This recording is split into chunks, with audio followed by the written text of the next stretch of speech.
कहानी का शीर्षक है जीवन के रंग। आत्रेय महर्षि अत्रि के पुत्र थे। महर्षि अत्रि महाराजा पृथु से धन प्राप्त कर उसे पुत्रों को देकर स्वयं वानप्रस्थ आश्रम में चले गए। उनके पुत्र आत्रेय तपोवन में आश्रम बनाकर अपनी पत्नी के साथ तपस्वी जैसा सामान्य जीवन बिता रहे थे। एक बार वे कुछ ऋषियों के साथ देवलोक की राजधानी अमरावती गए। अमरावती में इंद्र का वैभवशाली दरबार देखकर वह दंग रह गए। इतना ऐश्वर्य, इतना वैभव, इतना सौंदर्य, इतनी चमक धमक, इतनी धन संपदा, यह सब देखकर और इस बारे में सोच सोचकर उनका मन चकराने लगा। अपने जीवन से इंद्र की तुलना कर उन्हें अपने तपोवन के तेजस्वी जीवन से वितृष्णा हुई। वे सोचने लगे कि मेरा जीवन भी क्या जीवन है। यह अभावों में जिस तरह से बीत रहा है, देवलोक में इंद्र का जीवन देखिए कितना ऐश्वर्यशाली है, और मेरा जीवन भिक्षुक, वनवासी, तपस्वी का। चमक दमक से मोहित ऐश्वर्य भोग का बीज उनके मन में उगाया। लौट कर गए तो जप तप सब भूल गए।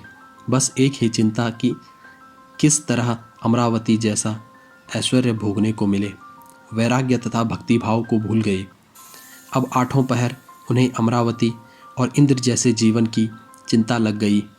उनकी ऐसी दशा देखकर उनकी पत्नी ने उन्हें बहुत समझाया कि आप ऋषिपुत्र होकर धन वैभव के मोह में क्यों पड़ गए हैं। अपना ही कर्म धर्म श्रेष्ठ होता है, दूसरे का धर्म कर्म कष्टकारक होता है। शास्त्रों में भी लिखा है कि श्रेयान स्वधर्मा परधर्मो भयावह। जो चमकता है सब सोना नहीं होता। पर आत्रेय की समझ में जब कुछ न आया तो पत्नी ने कहा, आप त्वष्टा ऋषि के पास जाएं और उन्हें अपना दुख बताएं। वे बहुत समर्थ हैं। अपने तपोबल से वे कुछ भी कर सकते हैं। अगर वे प्रसन्न हो गए तो आपके लिए अमरावती का सृजन कर आपको इंद्र पद भी दे सकते हैं। कामनाओं से पीड़ित व्यक्ति को विवेक नहीं रहता। आत्रेय तुरंत ही त्वष्टा ऋषि के पास जा पहुँचे और अपनी इच्छा उन्हें बताई। बोले, महर्षि, आप अपने तपोबल से एक बार मुझे वैसा सुख भोगने का अवसर प्रदान कीजिए। त्वष्टा समझ गए कि आत्रेय का मन बिना एक बार वैसा सुख भोगे शांत नहीं होगा। तब उन्होंने कहा, वत्स, तुम ऋषि अत्रि की परंपरा निभाने की बजाय इंद्र के ऐश्वर्य की कामना करने लगे हो। ठीक है, मैं तुम्हारी इच्छा पूर्ति का प्रबंध करता हूँ। तुम्हारे लिए अमरावती का ऐश्वर्य सृजन करता हूँ। आश्वस्त होकर आत्रेय चले गए। जब वे अपने आश्रम में पहुँचे तो उन्हें ऐसा लगा जैसे वे इंद्रलोक में ही पहुँच गए हों। देवलोक की दिव्यता में वे स्वयं को इंद्र तथा अपनी पत्नी को इंद्राणी के रूप में पाकर देवोपम सुख भोगने लगे।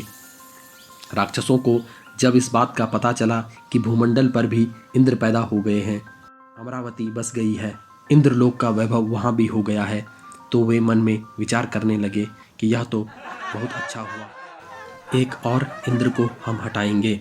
यही विचार कर सारे राक्षसों ने मिलकर आत्रेय की अमरावती पर धावा बोल दिया।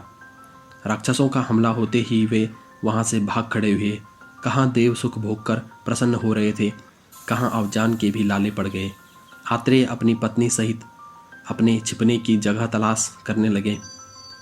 जब उन्हें कहीं भी छिपने की जगह ना मिली तो वह भागकर महर्षि त्वष्टा के पास पहुँचे और उनसे कहा, ऋषिवर, प्राणों पर संकट आ पड़ा है। जब जीवन ही न रहेगा तो ऐश्वर्य भोग कर क्या करेंगे। आप अपने तपोबल से उत्पन्न इस अमरावती को मिटाएं। मैंने इंद्र होने का दुख भी देख लिया है। इससे तो मेरी साधारण सी कुटिया ही भली थी। त्वष्टा ने हंसकर कहा, आत्रेय, मनुष्य की यह प्रवृत्ति होती है कि जितना जिसके पास होता है उससे वह संतुष्ट और सुखी नहीं रहता। जो उसके पास नहीं होता उसी को पाने के लिए वह असंतुष्ट तथा दुखी रहता है। पर एक बात ध्यान में रखो, बाहर से जो ऐश्वर्य और भव्यता दिखाई देती है, अंदर से वह कितना दुख और त्रास देने वाली होती है वह दिखाई नहीं देती। इंद्र का वैभव देखकर तुम मोह में पड़ गए, पर जब उसे प्रत्यक्ष रूप में देखा तो लगा कि सुख में भी वे किस तरह अपने शत्रुओं से भयभीत होकर जीते हैं तथा शत्रुओं के आक्रमण की आशंका से सदैव भयभीत तथा दुखी रहते हैं। सुख और दुख दोनों के दो पहलू देखकर आत्रेय के ज्ञान चक्षु खुल गए। फिर उन्होंने कभी भी ऐश्वर्य तथा सुख भोग की कामना नहीं की। अतः इस कहानी से हमें यह शिक्षा मिलती है कि संतोषम परम सुखम, अर्थात संतोष ही सबसे बड़ा सुख है। धन्यवाद।